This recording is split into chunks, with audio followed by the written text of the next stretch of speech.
Buenos días a los que no saludé. Ya estamos viejitos y ahora usamos lentes y a dos. Uno para leer, otro para lejos. Y eso marca que nuestros días se van acortando, como decía alguien, para estar más cerca del Señor, porque Él viene o porque nos puede pasar otra cosa. Pero ¿saben qué? Lo lindo es poder pensar que vamos a estar con Él. Y cuando escuchaba esta canción me daba una alegría de saber que podemos confiar en este Dios maravilloso y en la obra que el Señor Jesús ha hecho por cada uno de nosotros. Hoy quisiera que juntos podamos ver un pasaje que está en el libro de Colosenses. Colosenses, vamos a comenzar con el capítulo 1, versículo 1. Pero la realidad es que me gustaría ver el capítulo final de Colosenses.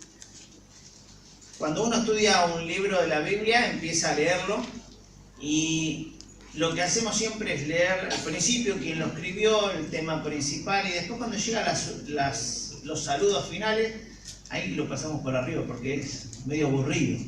Decimos, oh, bueno, saluda a este, a aquel, el otro, y bueno, y empieza a ver esa forma de saludo que quizás hoy no tenemos. Pero quisiera ver acerca de esto algunas características que Pablo menciona en esta carta. Y vamos a leer en el versículo 1 del capítulo 1.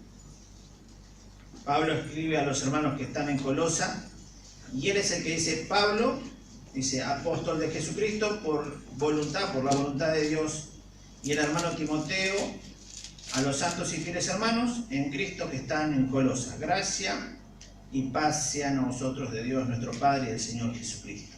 Y él comienza de esta manera esta carta. Pablo le escribe una carta a los hermanos que estaban en ese lugar.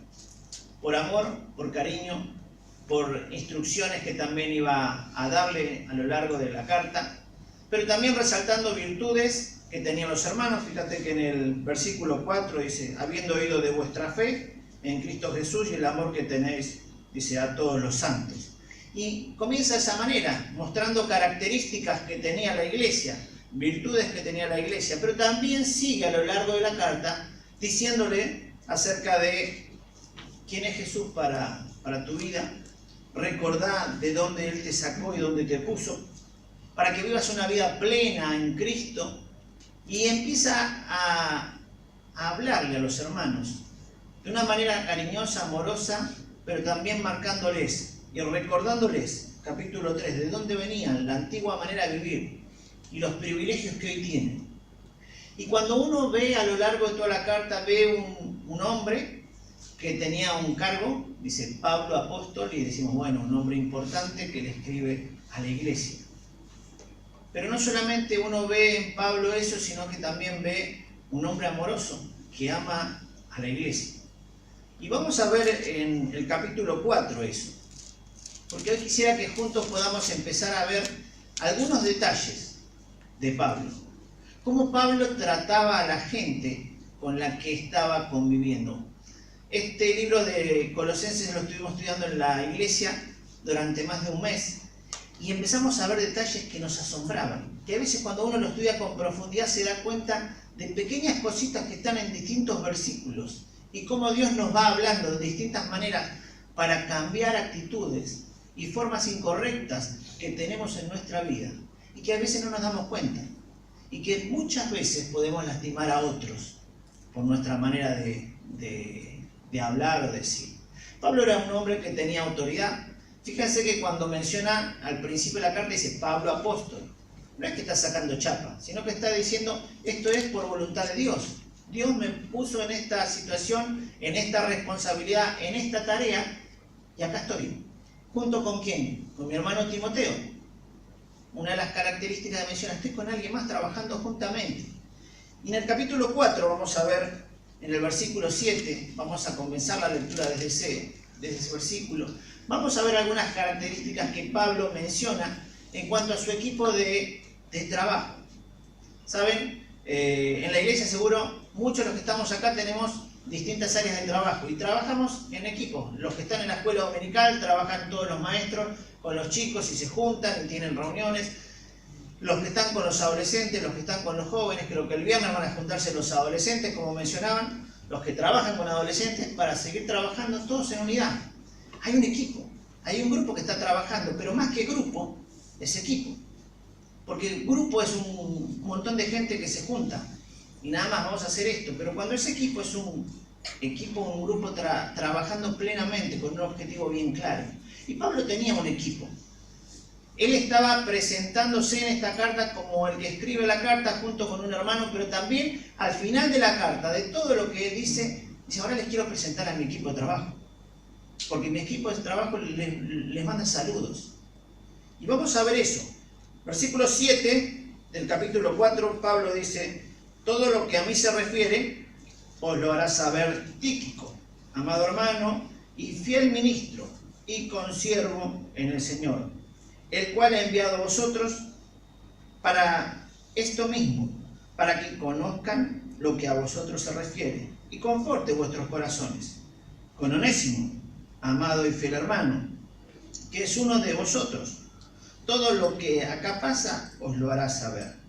Aristarco, mi compañero de prisiones, os saluda, y Marcos, el sobrino de Bernabé, acerca del cual habéis recibido mandamientos, si fuere a vosotros recibidle. Y Jesús, llamado el Justo, que son los únicos de la circuncisión que me ayudaron en el reino de Dios y han sido para mí un consuelo. Os saluda Epafras, el cual es uno de vosotros, siervo de Cristo, siempre rogando encarecidamente por vosotros en sus oraciones para que estéis firmes, perfectos y completos en todo lo que Dios requiere.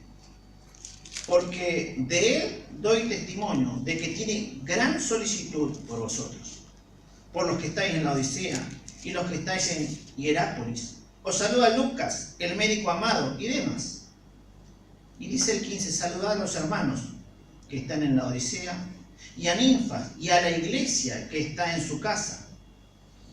Cuando esta carta haya sido leída entre vosotros, haced que también se lea en la iglesia de los laodicenses, y que la de los de la Odisea sea leída también por vosotros.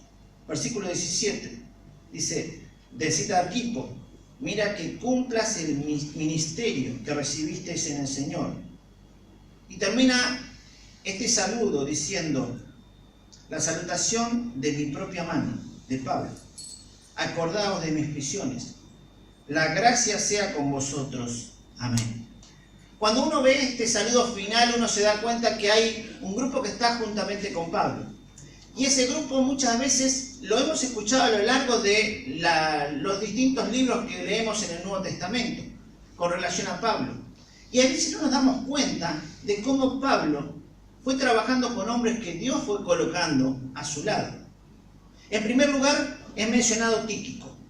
Y cuando uno hace una referencia a Tíquico, este hombre era un hombre que verdaderamente tenía tres características que son dignas de tener un título honorífico entre los hermanos.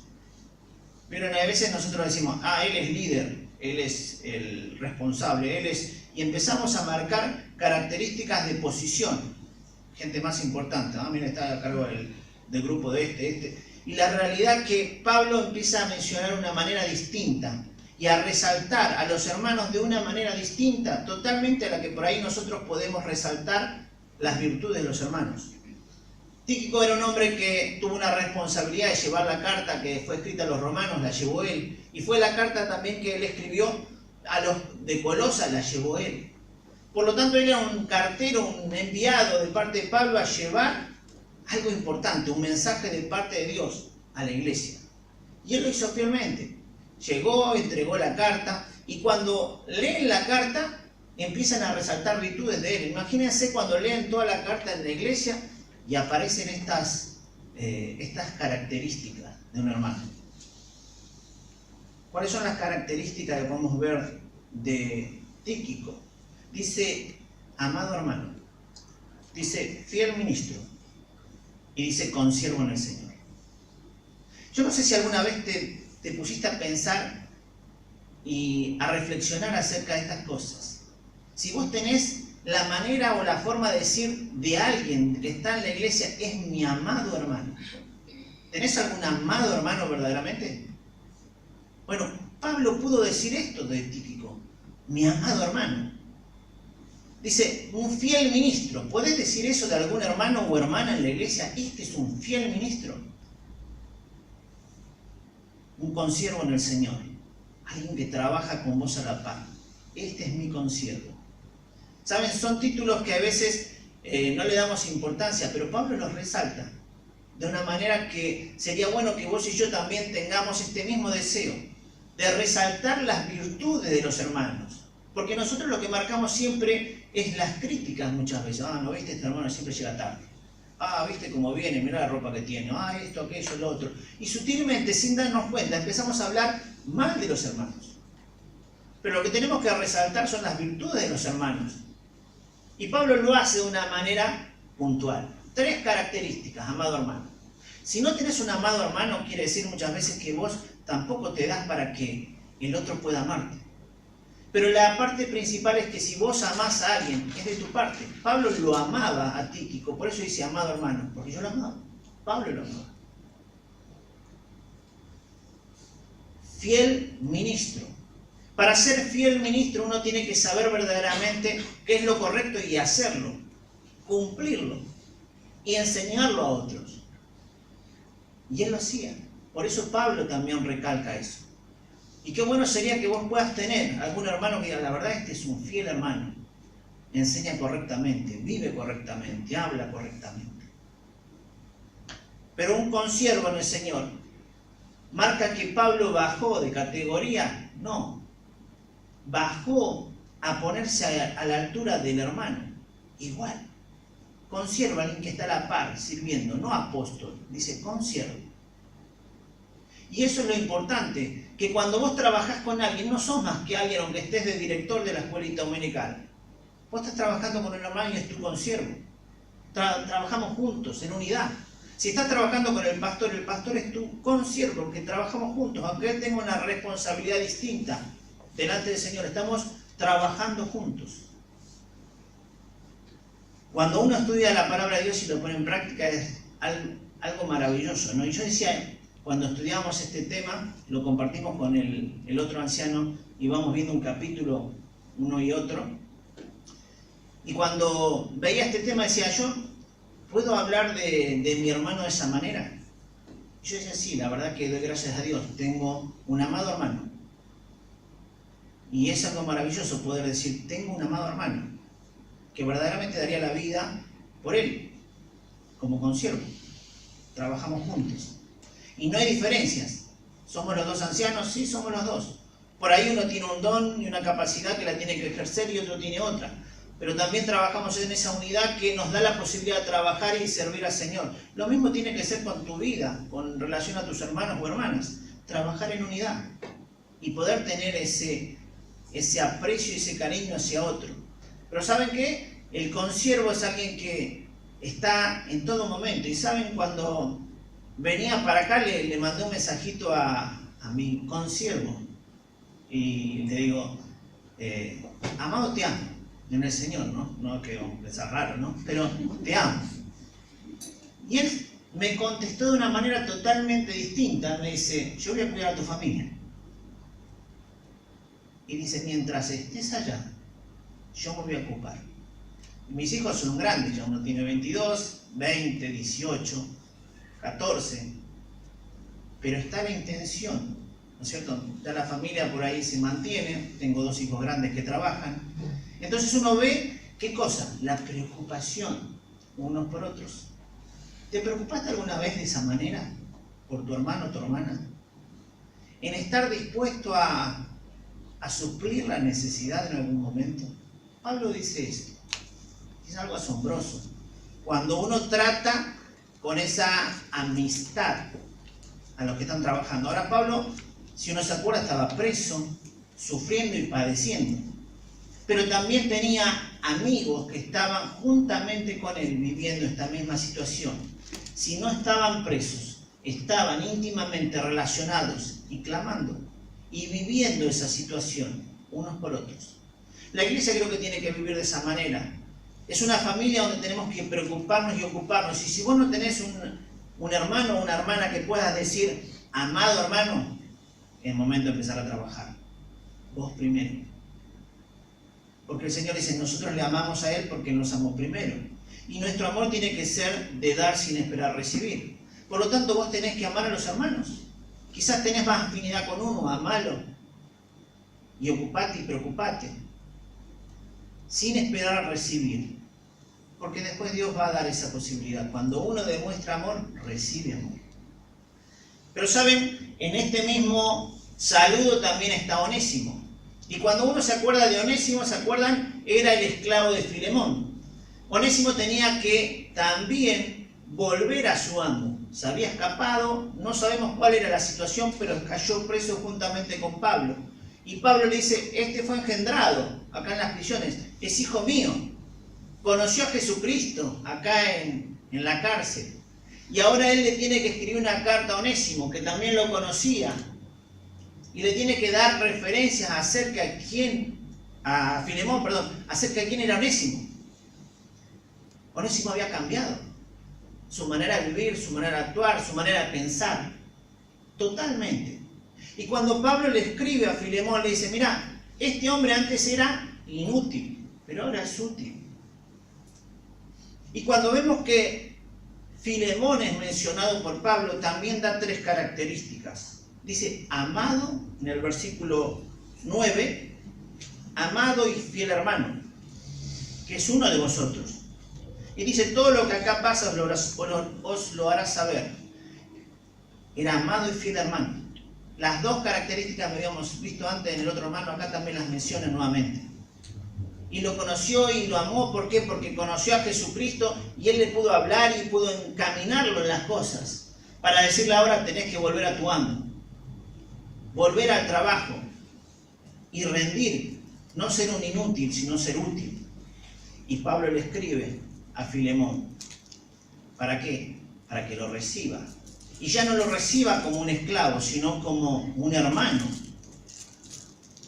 Cristo cambió la forma de vida y la posición que tenía.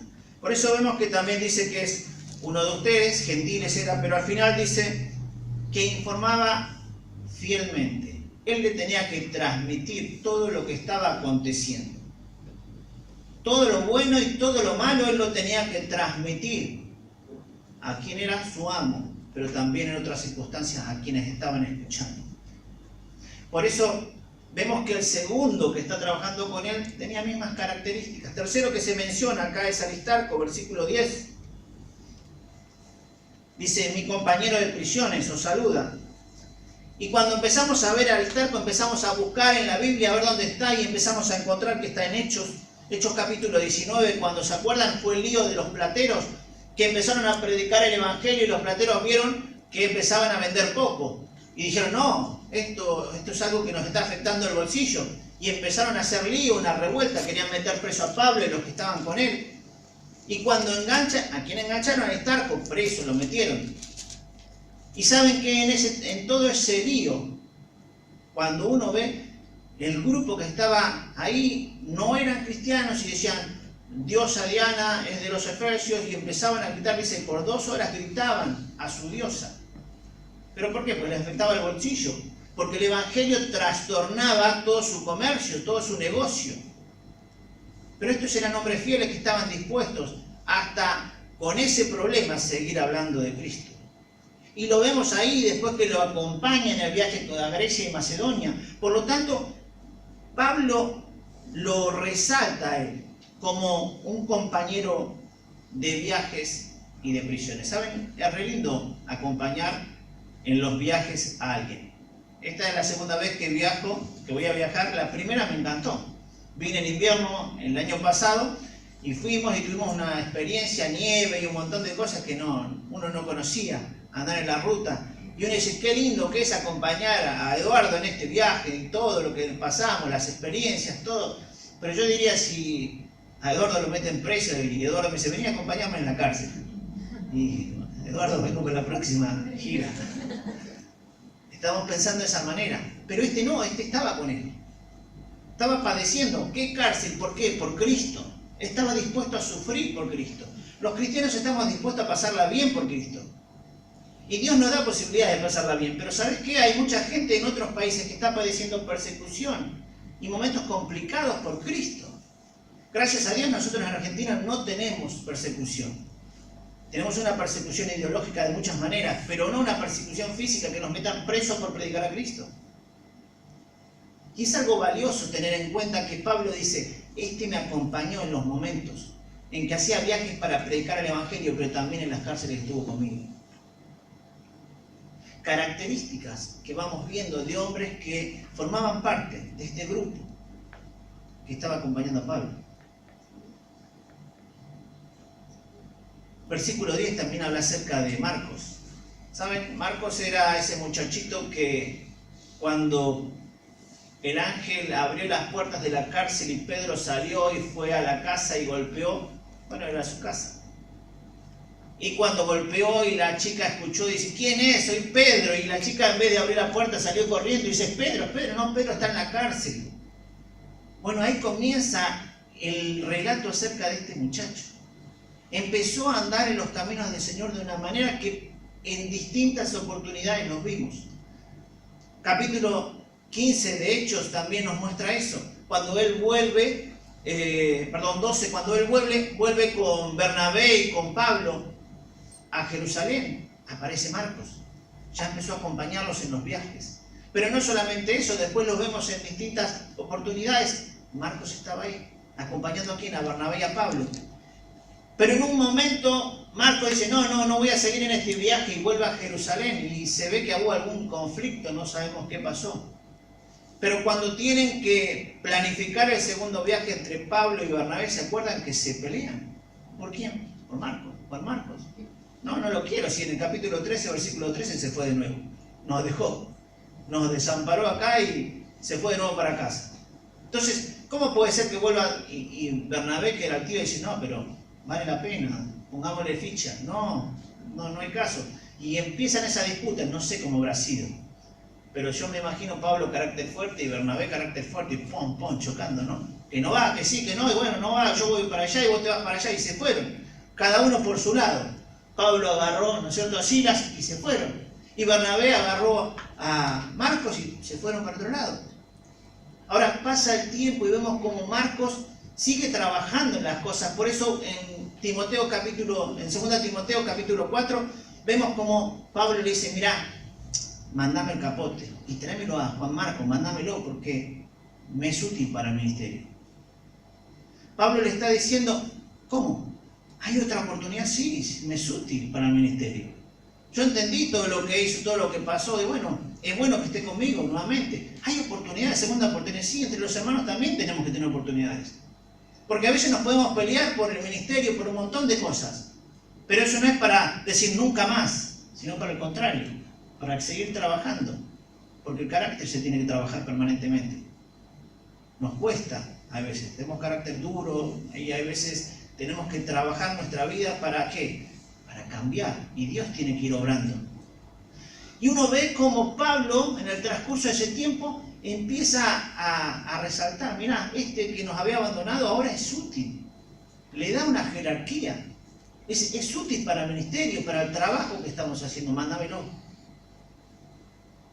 ¿Y Timoteo qué hace? Se lo manda. Versículo 11 habla acerca de Jesús el Justo, un judío, que también estaba con él, uno de los pocos que menciona que estaba con él. Y él dice, me ha sido para un consuelo, no es que estaba triste, sino para fortalecerlo. Y yo me imagino que en la cárcel, pasando momentos complicados, momentos difíciles, a veces se tendría que angustiar también. Señor, ¿por qué estoy acá? Si yo estoy haciendo lo que vos querés. Estoy predicando el Evangelio, estoy anunciando tu palabra. No sé cuál sería la situación de Pablo, pero en algunos momentos necesitaba también hombres que lo estén consolando. Y acá dice, Jesús el Justo era de consuelo. ¿Tenés algún hermano o hermana que en el momento de necesidad te esté consolando? Pues si no hay. La verdad que en la iglesia no hay, bueno, pero vos tenés que ser el primero en también hacer esa tarea. Porque cuando alguien necesita consuelo, vos tenés que estar. Yo tengo que estar. Y es necesario que estemos en los momentos difíciles de los hermanos. No solamente para decir, bueno, te acompaño, sino verdaderamente para estar con él. Cuando se muere alguien, ¿qué hacemos? Vamos y estamos con él. Y a veces no hace falta decir nada, es estar, acompañar. Porque le decimos, te acompaño en el sentimiento, y a veces no es verdad, porque no sentimos el mismo dolor que siente él. Entonces es mejor no decir nada y quedarse ahí al lado, acompañando. Pablo tenía un equipazo cuando empezamos a ver todo esto. Hombres que verdaderamente valen la pena y que a veces los pasamos por alto en la simple lectura. ¿Por qué? Porque queremos terminar el libro. Pero ¿saben qué? Me quedan tres personajes. Uno es Epafras. Y cuando vemos a este hombre, versículo 12, fíjate las características que él dice. Os saluda Epafras, el cual es uno de vosotros, siervo de Cristo, siempre rogando encarecidamente por vosotros en sus oraciones, para que estéis firmes, perfectos y completos en todo lo que Dios requiere. Porque de él, está diciendo Pablo, doy testimonio de que tiene gran solicitud por vosotros y por los que están en la Odisea y los que están en Hierápolis. Mira, un hombre que verdaderamente se dedicaba a la oración y que él clamaba por los suyos. No solamente tenía hombres que estaban dispuestos a sufrir, sino también hombres que estaban clamando permanentemente. ¿Por qué? Por aquellos que no estaban padeciendo. Por aquellos que estaban en otros lugares. ¿Para qué? Para que sean, como dice acá, perfectos, completos, firmes. ¿Tenés ese deseo de estar orando por los hermanos? Y decir, deseo verdaderamente que vos estés equipado para que en todo momento puedas hablar del Señor. Que estés completo, que tengas una plenitud en las cosas de Dios. Que estés firme y que cuando vengan momentos complicados para tambalear, estés agarrado de la mano de Dios. ¿Orás de esa manera por los hermanos o hermanas? A veces no damos valor a los hermanos. No nos preocupamos y ocupamos.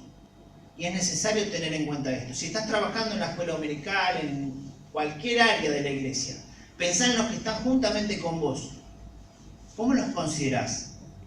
¿Te ocupás y te preocupás de ellos o solamente cuando nos juntamos acá, hola, ¿qué tal? Y empezamos a trabajar. Señor, cuidanos en este momento y seguimos. ¿O los valorás? Yo me imagino Pablo dando este discurso en esta pequeña carta diciéndole, estos son importantes para mí.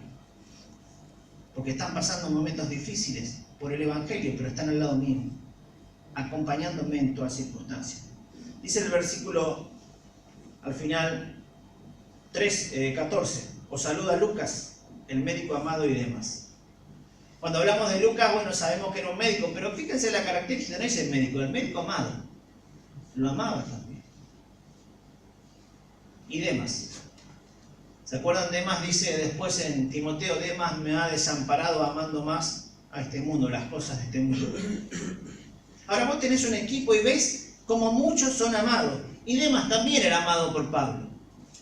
Pero Demas en un momento se fue, amando más las cosas del mundo. Pero el otro siguió, el otro equipo trabajando. Y yo veo eso, la unidad que tenían, el amor que tenían, el cuidado que tenían unos por otros. Cómo uno hablaba bien del otro. Y eso nos da a pensar cómo tiene que ser nuestra relación con los hermanos. Porque si vos no tenés a alguien amado, como decíamos, hay que trabajar. Si vos no tenés a alguien que es fiel en el ministerio, hay que trabajar para que sea fiel. ¿Y cómo hago? Y como hacía recién, como mencionábamos, orando, clamando por aquellos hermanos que todavía no están firmes y que se afiancen en las distintas áreas de la iglesia. Son responsabilidades que tenemos que tener, y lo está haciendo alguien o está marcando a alguien que está pasando momentos difíciles, pero que cuando escribe con tanto amor y cariño, que dice, miren, estos son los que me acompañan. Características. Empezar a resaltar las virtudes de cada uno de los hermanos. Animar a aquellas cosas que no están haciendo que la hagan. Fortalecerlos en aquellas cosas que están débiles, para que estén firmes. Esta no es la tarea del pastor, es la tarea de la iglesia. Cada uno tiene que hacer esto con el hermano. Cada uno tiene que estar trabajando y pensando en el otro. ¿Para qué? Para que verdaderamente seamos consiervos y podamos trabajar a la par, juntos, sin títulos de jerarquía, líder, sino siervo. El título que no se quiere utilizar es ese, siervo. Líder sí. Pero te animo a que empieces a trabajar juntamente con tu hermano, siendo siervo del Señor. Me quedan solamente 3 versículos. En el saludo final dice: saludad a los hermanos que están en la Odisea, y a Ninfas, y a la iglesia que está en su casa. ¿Se acuerdan? Antes no había salones como estos. Estaba el templo, donde se iban los judíos y agarraban las escrituras y las leían, y el otro lugar de reunión eran las casas. Y Ninfas tenía una iglesia en su casa, un grupo de hermanos que se juntaba. Y él dice: saluden a los hermanos, saluden a la iglesia. Es necesario saludarse. Miren, no hay cosa más linda que poder saludarse. Cuando uno entra a la iglesia, una persona nueva, ¿saben por qué es impactada? Por cómo lo saluda. Si nadie lo saluda, entra y se va y no vuelve más. Pero si lo saludan todos, ese dice: che, me saludaron todos, ¿qué pasa? Y si somos más detallistas, ¿cómo te llamas? Juan. Hola Juan, ¿cómo te va? Y cuando viene la segunda le decís: ¿qué tal Juan? ¿Cómo andás? Y se queda sorprendido, se acuerda de mi nombre. Y por ahí para nosotros, acordando un nombre no es nada, porque es uno más de todos los que conocemos, uno más y lo podemos relacionar. Pero para él es mucho. Ah, mirá, se acordaron de mí, les importa. Detalles que marcan y que hacen que la iglesia crezca. ¿Por qué? Porque cuando recibimos bien a la gente se siente cómoda. Y puede escuchar y dice: ¿qué tienen estos locos? Algo distinto. Les veo, mirá, tan tranquilitos y tan amorosos. Hay algo que tienen distinto que yo no puedo vivir, no puedo compartir. Y es Jesucristo.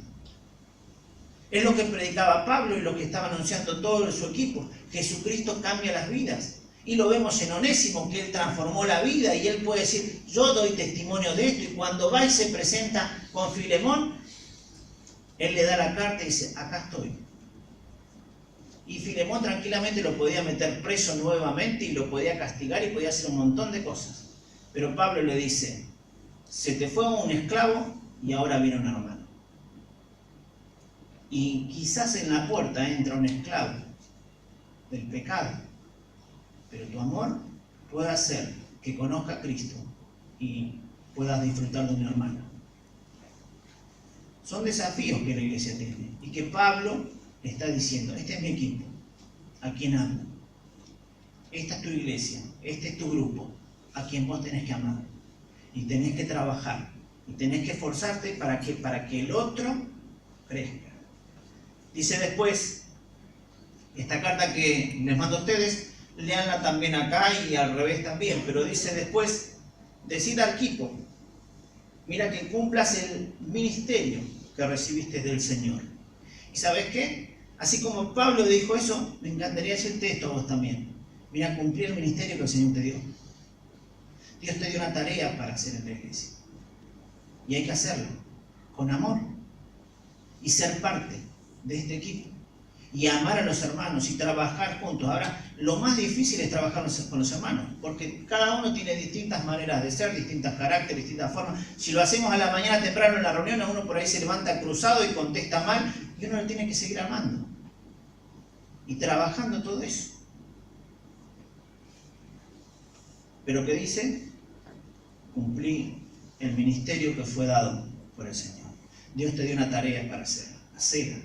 Dios te la dio. No te la da el pastor. Dios te da algo para que estés haciendo. Y termina el versículo 18. Dice: la salutación de mi propia mano. Pablo no escribía la carta. Algunos dicen que Pablo tenía un problema de la vista, que no veía bien, y por eso dice con estas letras grandes, y acá dice, bueno, también al final estoy escribiendo. No sabemos cuál es la realidad, pero él firma la carta diciendo: esto es de mi puño y letra, acá yo les quiero decir esto. Les estoy mandando todo esto, ¿por qué? Porque les quiero presentar a aquellos que están trabajando y sufriendo y padeciendo conmigo, por amor de Cristo. Dice: la salutación final es de mi propia mano, acordaos de mis prisiones. Acuérdense que estoy preso. Acuérdense que paso momentos difíciles, acuérdense que voy para Roma, acuérdense que voy a morir por Cristo.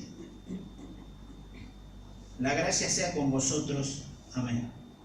Y eso es lo que también anhelamos, que la gracia de Dios esté con nosotros, que el favor de Dios esté con nosotros, porque muchas veces no merecemos, pero Dios nos da y nos da en abundancia. Qué lindo es poder pensar de esta manera. ¿Tenés un equipo de este tipo? No, todavía no lo tengo, pero lo vamos a conseguir. Yo voy a trabajar primero en mi vida para poder pensar de esta manera, amar a los hermanos, trabajar en la vida de los hermanos para que Dios fortalezca las vidas de ellos, los afirme, los encamine, porque Él es el que va a corregir las cosas.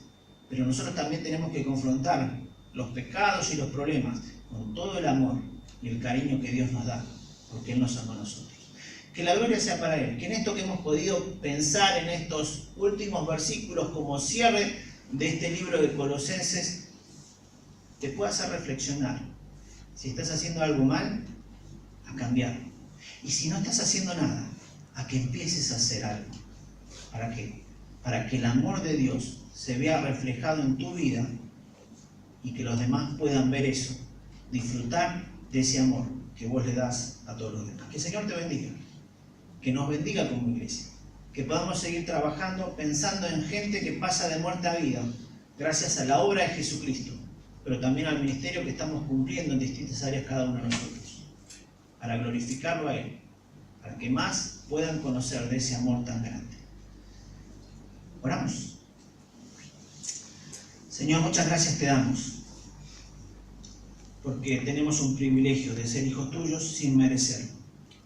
Pero también te damos gracias porque podemos ser parte de esta tu iglesia, una iglesia local que tiene imperfecciones, defectos, pero también tiene muchas virtudes.